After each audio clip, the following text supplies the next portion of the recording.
Oh my God, this is so cute. Look at it. My Quran Reflections. Allah loves me. This book belongs to men. Put your topic or the surah and the ayat and the date. That is so cute. Oh my gosh. Isn't it pretty? Look how glossy it is.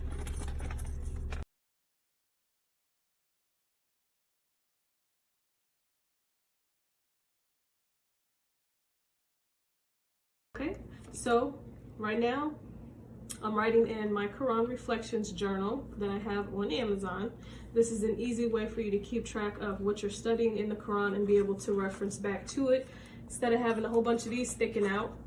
So today I was reading about the jinn, and I learned some interesting things, that there were some jinn who actually used to be able to be very close in Jannah, and they were able to listen to the angels reciting Quran. So they were able to understand, because at first, basically, they didn't know what the reason was for creation, or if it was for harm, or like, you know, what was going to happen with the people. But they were able to hear the angels and hear the Quran. And so then they kind of had an understanding that they knew what things were, and they accepted Islam. And so they liked to hear it.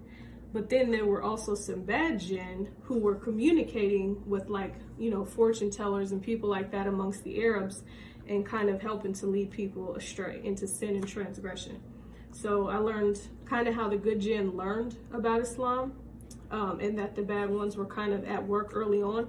But then it also talks about how once the Prophet, peace be upon him, came with his message, none of the jinn were able to get close to Jannah anymore. And it says that if they tried to go listen, now they were met with fire, flaming fire that would kind of shoot out at them.